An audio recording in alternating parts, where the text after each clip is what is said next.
guys, welcome back to yet another episode of collegemunshi.com. അപ്പോൾ medical ഫീൽഡിലേക്ക് വരാനിരിക്കുന്ന എല്ലാ സ്റ്റുഡൻസും കാത്തിരുന്ന ദിവസം ആവാറായി. അതെ, നമ്മുടെ നീറ്റ് എക്സാം May 4th നടക്കാൻ പോകുന്ന എക്സാം പ്രിപ്പറേഷൻസിലായിരിക്കും സ്റ്റുഡൻസ് എല്ലാം. അപ്പോൾ നിങ്ങൾക്ക് നീറ്റ് റിലേറ്റഡ് റെഗുലർ അപ്ഡേറ്റ്സ് വേണമെന്നുണ്ടെങ്കിൽ നമ്മുടെ വാട്സ്ആപ്പ് ചാനൽ ജോയിൻ ചെയ്യാം. റെഗുലറായിട്ട് അപ് ടു ഡേറ്റ് അപ്ഡേറ്റ്സ് ഞങ്ങൾ അവിടെ കൊടുത്തിട്ടുണ്ട്. സോ ചാനലിൻ്റെ ലിങ്ക് താഴെ ഡിസ്ക്രിപ്ഷനിൽ കൊടുത്തിട്ടുണ്ട്. എല്ലാവരും പെട്ടെന്ന് പോയി ജോയിൻ ചെയ്യുക. ഓരോ അപ്ഡേറ്റ്സ് ആരും മിസ് ചെയ്യാൻ പാടില്ല. അപ്പോൾ എക്സാമിന് പോകുമ്പോൾ നിങ്ങൾ വേറെ എൻ്റെ ഡ്രസ്സസ് അതിന് നിങ്ങൾ കൺഫ്യൂഷൻ ഉണ്ടെങ്കിൽ തീരെ ടെൻഷൻ അടിക്കേണ്ട ആവശ്യമില്ല. അതിനെപ്പറ്റി ഒരു ലോങ് വീഡിയോ ഞങ്ങൾ ചെയ്തിട്ടുണ്ട്. എന്തൊക്കെ ഡ്രസ്സസ് യൂസ് ചെയ്യാം, എന്തൊക്കെ ഡ്രസ്സസ് യൂസ് ചെയ്യാൻ പാടില്ലാത്തത് എന്നത്. അതിൻ്റെ ലിങ്ക് ഞങ്ങൾ ഡിസ്ക്രിപ്ഷനിൽ കൊടുത്തേക്കാം. എല്ലാവരും പോയി വാച്ച് ചെയ്യാം. ഇനി ബാക്കി കാര്യം പറയുകയാണെങ്കിൽ ഫസ്റ്റ് OMR ഷീറ്റ് അത് നിങ്ങൾ വളരെ ശ്രദ്ധിച്ചു വേണം ഫിൽ ചെയ്യാനായിട്ട്. അത് നിങ്ങൾക്ക് തന്ന ഷീറ്റ് ഒരിക്കലും മാറ്റി തരാൻ പോകുന്നില്ല. അതുപോലെ തന്നെ നിങ്ങളുടെ കൈകൊണ്ട് ഒരു വരയോ കുത്തോ വരാണ്ടിരിക്കാൻ നിങ്ങൾ ശ്രദ്ധിക്കണം. പിന്നെ നിങ്ങൾക്കൊരു സിംഗിൾ OMR ഷീറ്റാണ് തരിക. അത് നിങ്ങൾക്ക് മാറ്റി തരില്ല. അതുപോലെ തന്നെ അഡീഷണൽ ആയിട്ട് വേറൊരു OMR ഷീറ്റും തരില്ല.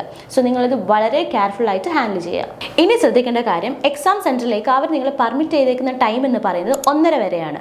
രാവിലെ 11 മണി മുതൽ ഉച്ചയ്ക്ക് 1:30 വരെ അവർ നിങ്ങൾ പെർമിറ്റ് ചെയ്യും. 1:30ക്ക് ശേഷം പോയി കഴിഞ്ഞാൽ അവർ നിങ്ങൾ പെർമിറ്റ് ചെയ്യില്ല, എക്സാം എഴുതാൻ പറ്റുകയില്ല. സോ ആരും ലേറ്റായി പോകാണ്ടിരിക്കാൻ നോക്കുക. ഇനി 1:45 ക്വസ്റ്റ്യൻ പേപ്പർ ഡിസ്ട്രിബ്യൂട്ട് ചെയ്യുക. 2 മണിക്ക് എക്സാം സ്റ്റാർട്ട് ചെയ്യും.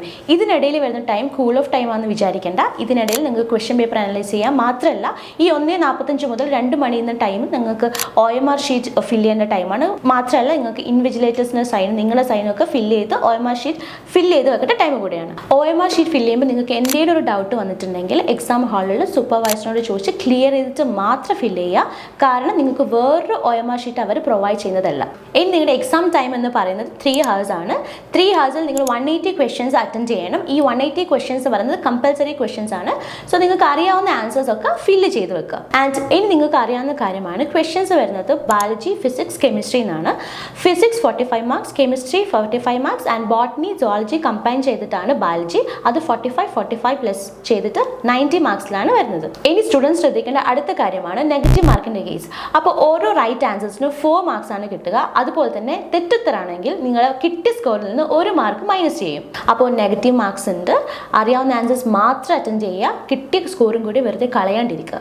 ഇനി ഏതെങ്കിലും ക്വസ്റ്റ്യൻസിൽ തന്നിട്ടുള്ള ഓപ്ഷൻസിൽ മൾട്ടിപ്പിൾ ആൻസേഴ്സ് കറക്റ്റ് ആണെങ്കിൽ സെലക്ട് ചെയ്ത സ്റ്റുഡൻസിന് കറക്റ്റ് 4 മാർക്സ് കിട്ടിയും. ഇനി തന്നിട്ടുള്ള 4 ഓപ്ഷൻസും കറക്റ്റ് ആണെങ്കിൽ അറ്റൻഡ് ചെയ്ത എല്ലാ സ്റ്റുഡൻസിനും 4 മാർക്ക് കൊടുക്കും. നെക്സ്റ്റ് വരുന്നത് ഒരു ഓപ്ഷനും കറക്റ്റ് അല്ലെങ്കിൽ ക്വസ്റ്റ്യൻസ് തന്ന എന്തെങ്കിലും മിസ്റ്റേക്ക് ഉണ്ടെങ്കിൽ നിങ്ങൾ അറ്റൻഡ് ചെയ്താലും ഇല്ലെങ്കിലും നിങ്ങൾക്ക് 4 മാർക്ക് പ്രൊവൈഡ് ചെയ്യും. അപ്പോൾ ഫസ്റ്റ് ടൈം എക്സാം അറ്റൻഡ് ചെയ്യുന്ന സ്റ്റുഡൻസ് ആണെങ്കിൽ കുറേ ഡൗട്ട്സ് ഇനി ഉണ്ടാകും. നിങ്ങളുടെ ഡൗട്ട്സ് ഒക്കെ ഞങ്ങൾ ക്ലിയർ ചെയ്തുതരാം. അതിനായി ഞങ്ങളെ കോൺടാക്ട് ചെയ്യുക. മാത്രമല്ല നമ്മുടെ വാട്സ്ആപ്പ് ചാനലിൽ കൂടി ജോയിൻ ചെയ്യുക. Thank you for watching.